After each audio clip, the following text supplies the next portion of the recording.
Forget about it, Humphrey. Kate's an alpha now, and you're an omega. We're friends, okay? Exactly. Just friends. End of story. You better set your sights over there.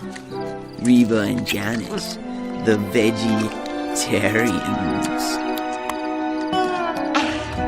Hello and welcome to a new episode of RT Essentials. I'm Mark Ellis. Making a good animated movie seems like a simple enough formula. Include some colorful characters and silly humor for the kids, throw in a few fun pop culture references for the parents, and when done right, they'll make you a boatload of money for years to come with sequels and series and toys. Oh my! But they're not always done right and end up being critically panned, sending your potential cash cow franchise back to the farm as fast as you can say, direct-to-video sequel. And now we're talking about some of the most rotten animated films, both rotten on the tomato meter and with a green bucket audience score. And when we're done, you can go check these out for yourselves and then tell us just how right or wrong we are, because you know that we love that. Here we go. Shark Tale. Hi, I'm Lenny. Oh, little buddy, did I scare you? I'm sorry. Wake up, wake up. Okay, don't worry about it. I'm gonna get you out in a jiffy. You just keep holding your breath, little wormy. Yo, Lenny! I'm coming, Frankie! Well, move it. Come on, Pop's waiting. Here we go. And gotcha! Okay, buddy, you're free. Now escape. Go. Just go. Cry freedom. Let's dive in head first and swim around with the first film on this list, 2004's Shark Tale. This one has a stacked cast of voices, including Will Smith, Jack Black, Robert De Niro, Renee Zellweger, Angelina Jolie, and, yes, Martin Scorsese. And Smith, who wouldn't do another animated flick for 15 years, plays a pint-sized fish named Oscar, who is looking to improve his social status.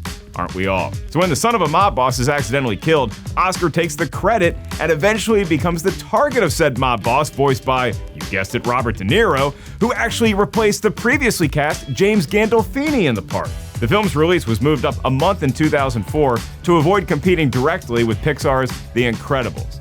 And it seemed to work a bit because despite the rotten rating, Shark Tale went on to make some decent money around the world and was even nominated for an Oscar for Best Animated Feature. Of course, it lost out to what became the very certified fresh film, The Incredibles. Lola, we meet again. You know, Shark Slayer, there's only one thing I like better than money. Revenge. Oh, I'm in love. Your shark slaying days are over, and there ain't nothing you can do about it. But one of the major criticisms surrounding Shark Tale was its use of Italian-American stereotypes. And after the Anti-Italian Defamation League protested the film's release, DreamWorks responded by changing the name of Peter Falk's character from Don Brizzi to Don Feinberg, which was ultimately deemed unsatisfactory.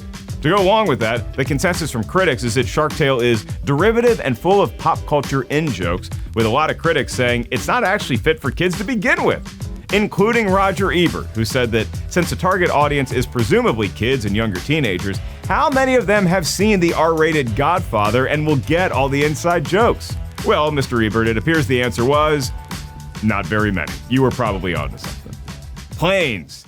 Thanks, guys! Woo! Wait! Rip Stinker! Yeah, that's your name. That's some supersonic sewer sauce. Man, I thought about the Stinker Bunch was bad. Man, that's got nothing on you. Woo! You're just nasty. Nasty-licious. You need to go home and wash up. Twice. Whoa! Coming in for a rotten landing as the next movie on this list is 2013's Planes. This film features Dane Cook as the voice of Dusty, a small-town crop-dusting plane with a fear of heights, but who dreams of one day competing as a high-flying air racer. So he turns to Skipper, a naval aviator voiced by Stacy Keach, who helps Dusty try to achieve his dream. The rest of the cast includes stars like Anthony Edwards, Julia Louis-Dreyfus, Val Kilmer, Terry Hatcher, and Priyanka Chopra in her Hollywood debut. And Planes is actually a spin-off of Pixar's Cars franchise, although it wasn't produced by Pixar. It was, however, co-written and executive produced by John Lasseter, who directed the first two Cars films, and was the creative head of both Pixar and Walt Disney Studio Animation at the time. But the only crossover between the two includes a couple of minor characters from Cars Toons, a series of shorts, and Brent Musburger as Brent Mustang Burger, who was in Cars 2. Dusty, I cannot bear the thought of competing without you. Hey, that's the wing of a T-33 shooting star. When the great Mexican Air Force needed help, American T-33s came. They did not ask questions. They did not hesitate. They were there because that is what compadres do. And what's that? That is my lunch. Don't touch. But the wings are yours. Planes came from Disney Toons, a division responsible for mostly direct-to-video releases, but they decided to send this one to theaters first, where it actually pulled in a decent haul. The 2014 sequel, Planes, Fire and Rescue, also went to theaters and is also coming in rotten. And predictably, the critics were not feeling this one at all. Jen Chaney of the Washington Post said, "It's like every other kid-friendly, life-coachy story about an underestimated underdog." And Variety's Justin Chang called it overrun with broad cultural stereotypes. And perhaps most importantly, as the critics' consensus called it, this was a, quote, Disney disappointment. So much so that it sits at number 70 out of 71 on Rotten Tomatoes' list of all the Disney animated theatrical movies ranked by Tomato Meter. They're called stats, folks, and boy do we have them in bushel. Alpha and Omega. Where do you think you're going? Humphrey, you know the rules. You're not allowed to howl with her. She's an alpha. We can eat together. But we can't, howl together. Guys, I know. I was just kidding. Cheer up, buddy. You still got us. Friends? The next installment on this list of the most rotten animated films is 2010's Alpha and Omega. This movie is loosely based on the story of Romeo and Juliet and revolves around two young Rocky Mountain wolves named Humphrey and Kate, voiced by Justin Long and Hayden Panettiere, who fall in love with each other despite being from opposite ends of the pack. Christina Ricci, Danny Glover, and Dennis Hopper, in his final performance prior to his death, round out the main cast. The film was released in 3D, and after a rough opening weekend with just $9 million made at the box office, it kicked off a stretch of 5 straight movies released over 7 months that would set the record for the worst debut for a 3D movie. A list that's topped off with Hoodwinked 2, Hood vs. Evil, which I have a feeling we'll get to a little later. Why are you looking at me like that?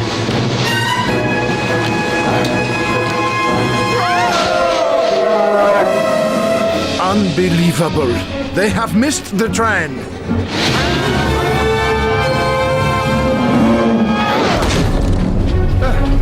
Or not. Alpha and Omega was originally intended by writer Steve Moore to be a bit darker in tone and with a bit more serious story. But Lionsgate was looking for something aimed more towards children, which led to the original script being rewritten. Didn't seem to work, though, according to critics like Sherry Linden of The Hollywood Reporter, who said it was abounding in dumb jokes that kids are bound to like, but sometimes too scary for very young viewers. On top of that, the overall consensus from critics also called out Alpha and Omega's bland visuals and dull, predictable plot. So in spite of the negative reviews, or maybe because of those bad reviews, the film has gone the way of a direct-to-video franchise, cranking out 8 sequels in the 12 years since its release. There's been a lot of math on that one. Sorry, I thought way too hard. Ice Age Collision Course. Will you be... I'm gonna stop you right there. I'm breaking up with you. What? But I planned our whole future. Our wedding, our kids, our burial plots. How you doing? Are you crazy? We've only had one date. It lasted 14 minutes. Yes, but it felt like 20. Ugh, I can't. A ring? I mean, I like the ring, but no, I can't. You're too clingy. How is this clingy? Barreling towards the next spot on this list is 2016's Ice Age Collision Course. This marks the 5th installment in the Ice Age film series, and not only is it the longest in the franchise, it is also the lowest scoring on the Tomato Meter, where each film has been on the decline since the original and only certified fresh installment, Ice Age, released way back in 2002. Many stars, including Ray Romano, John Leguizamo, Jennifer Lopez, and Queen Latifah, reprised their roles from previous films, with newcomers like Adam Devine, Jesse Tyler Ferguson, and Jessie J joining the fun. This time, Scrat is accidentally fired off into outer space in an abandoned spaceship. That guy will do anything for an acorn, which sends a giant asteroid heading back the other way towards Earth. Collision Course parodies sci-fi films like Alien, The Martian, and Gravity. And perhaps to finally right the ship and be more like the first film of the franchise, the idea for this one actually came from a scene in Ice Age where the characters see a spaceship encased in ice in an ice cave.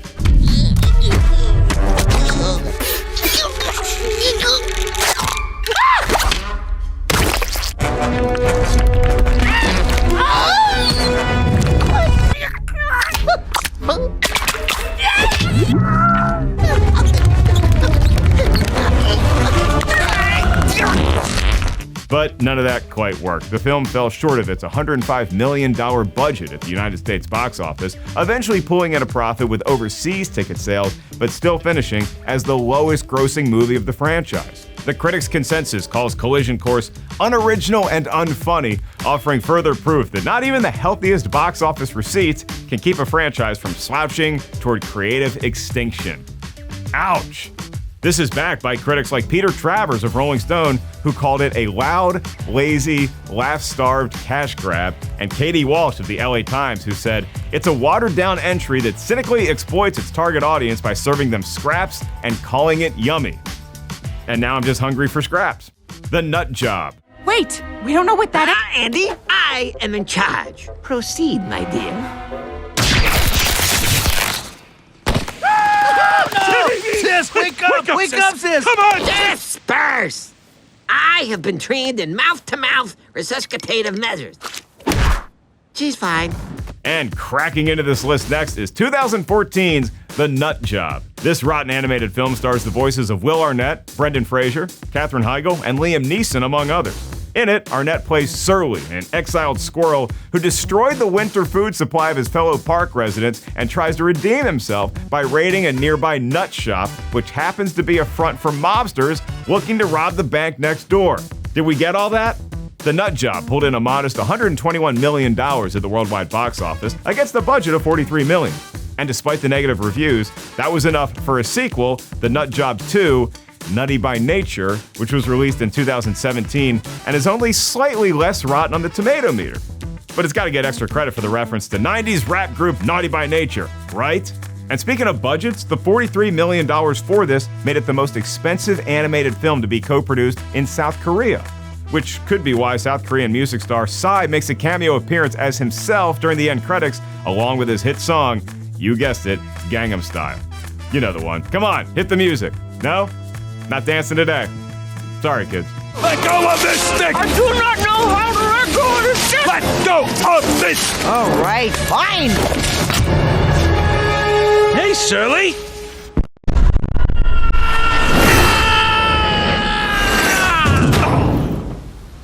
What'd you have for breakfast? And while some might argue that the mere presence of that song is the main reason for the rotten score, it was probably some other factors as well. Because, along with drawing some not-so-favorable comparisons to other rodent-based animated fare like Ratatouille and Over the Hedge, a common theme among movie reviewers is what the critics' consensus calls an unlikable central character. Bill Gutekunst of the Arizona Republic wrote that Arnett is a great comedic actor and acidic wit, but here, his Surly is just a selfish jerk. And Michael Phillips of the Chicago Tribune added that the nut job fights its protagonist's own charmlessness from the first scene. Doogal. Bravo, my friends. I always knew you could do it. But we thought you were dead. Dead? Nonsense, Doogal. Everyone knows that after winter, it's time for spring.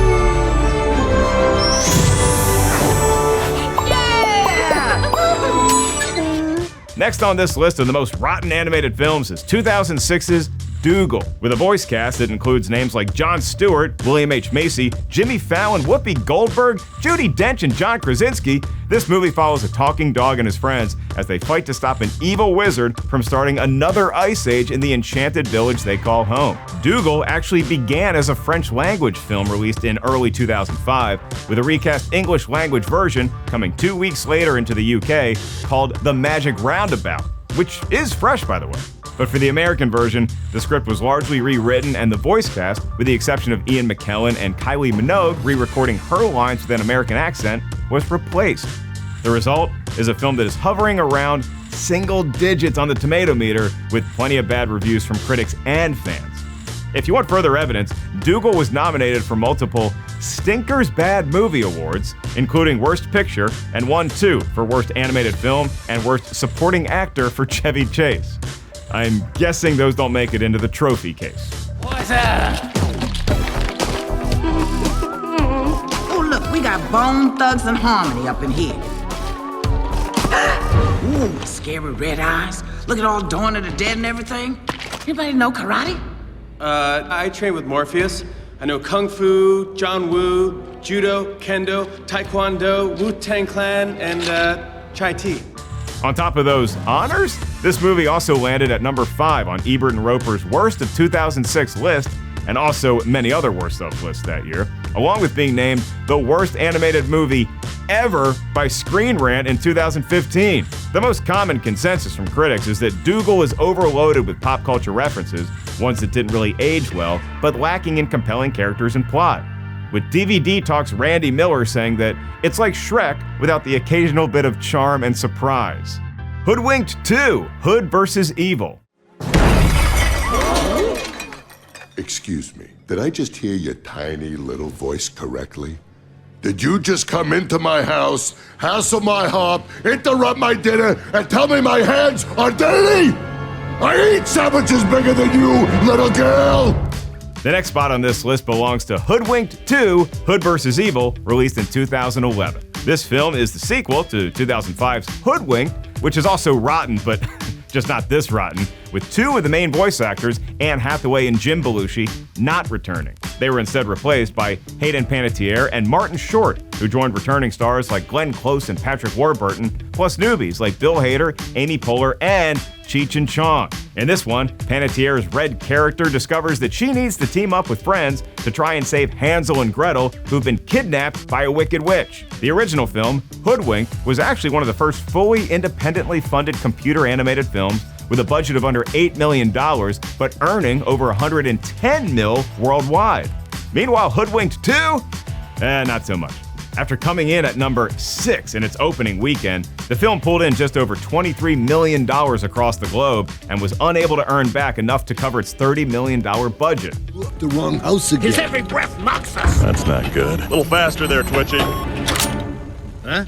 Hey, is it busted? No, it can't be broken. We just used it. This is why everybody hires the 3 bears. No, wait. This is it. See? Hey, wait, where'd they go? Oh, look, they're trying to get away. Not by the hair of my chinny chin chin. Oh, muffins. But before they could even face that crisis, Hoodwinked 2 was originally slated for release in January of 2010, but was eventually pulled and shelved indefinitely. However, not before Burger King released a line of toys that same month in support of the movie. That's not a Whopper, that's a whoopsie. It finally came out almost a year and a half later, joining a handful of animated sequels that underperformed and came up rotten that year, like Cars 2. Cars 2's rotten? I love that movie. Happy Feet 2, and Alvin and the Chipmunks Chipwreck. As a result, the consensus from critics is that Hoodwinked 2 is missing the first installment's wit and refreshingly low-budget charm. That sentiment was echoed by critics like Michael Phillips of the Chicago Tribune, who said it leeches the fun clean out of the first Hoodwinked, and Michael O'Sullivan of the Washington Post, who wrote that while the first film was lifted out of mediocrity by an utterly delightful storyline, the sequel is a flat, plodding, and largely mirthless affair. Delgo. This is your ferocious yag?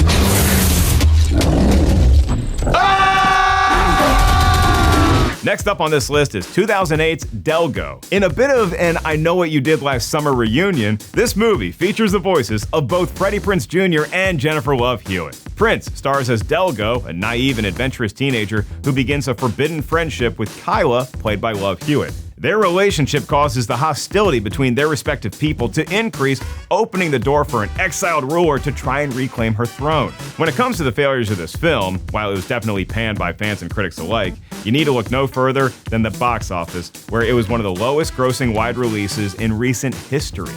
At the time, in 2008, it was the worst opening ever for a film playing in over 2,000 theaters, ultimately earning under $1 million and being pulled from theaters after a week. Delgo! You're alive! That was good enough to overtake Doogal as the lowest grossing computer animated film of all time, a title it still holds. And if you're one of those math-loving types, I can tell you that Delgo lost an estimated $46 million when it was all said and done. And some of the common issues that critics had with Delgo were described as weak animation, dull characters, and bad voice acting. And perhaps most importantly, as USA Today's Claudia Pugh pointed out, it's also rather dark and convoluted for children, with Stephen Whitty from the Newark Star-Ledger adding, there isn't enough action for older children or silly humor for younger ones. The Emoji Movie. Morning, Mrs. D. I see you have the little minis with you. Oh, they're so cute.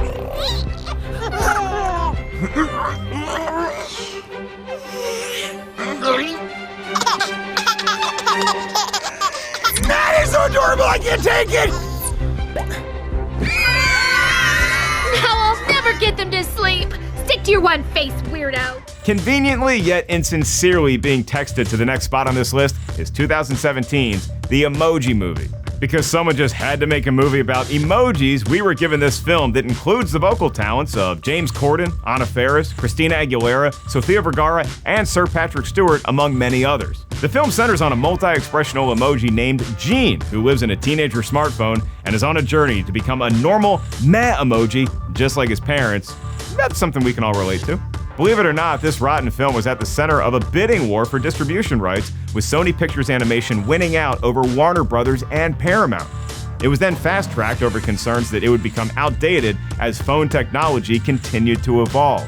From there, it was a bit of a rocky ride, with the film's trailers garnering an almost abnormal amount of negative reactions across social media. Then TJ Miller parasailed into a press conference at the Cannes Film Festival to promote the film in a stunt that Variety called slightly awkward. The Emoji Movie did make a little money, with $217 million at the worldwide box office on a $50 million budget, but that didn't stop it from being universally lambasted by critics and viewers. Hey, jailbreak. Mind if we join you? Yes. That's the thing about the internet, isn't it? You can never tell if someone's being ironic or sincere. I sincerely, unironically want you to go away. That's a good one. And while critics dissed aspects like the humor, the tone, the plot, the script, the use of product placement, the lack of originality, pretty much everything, one common issue with multiple outlets was the film's negative comparisons and similarities to other animated movies like Inside Out, Toy Story, Wreck-It Ralph, and The Lego Movie, among others. Because of all that, it was frequently named as the worst film of 2017 and led the heralded Razzie Awards with 5 nominations, including in the category of So Rotten You Loved It, and won 4 of them for Worst Picture, Worst Director, Worst Screen Combo, and Worst Screenplay, the first animated film to win in any of those categories. So you're breaking new ground, Emoji Movie. And because Rotten Tomatoes is hilarious, the critics' consensus for this one is simply the no symbol emoji in place of text. That's a good one. I'm a comedian, and that's funny. Norm of the North. Oh, my 5 o'clock is here. Excuse me, Normie. I don't know why you spend so much time and energy on these tourists. The humans won't destroy something they love. And they love us. And finally, the last movie on this list, like a North Star that all the other rotten animated movies were walking towards, it's the 2016 movie Norm of the North. Rob Schneider provides the voice of Norm, a polar bear who doesn't know how to hunt, but does have the ability to talk to humans, something he eventually needs to save his Arctic home from a shady developer, voiced by Ken Jeong. The voice cast also includes Heather Graham, Loretta Devine, Gabriel Iglesias, and Bill Nighy. This rotten film seemed a little doomed from the start, with several delays and rewrites leading to what became a 6-year-long production.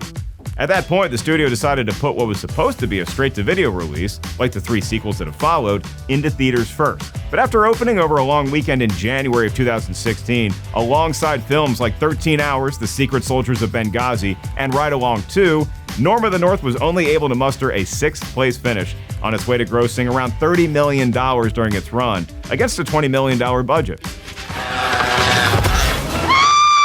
Any last words before I eat you?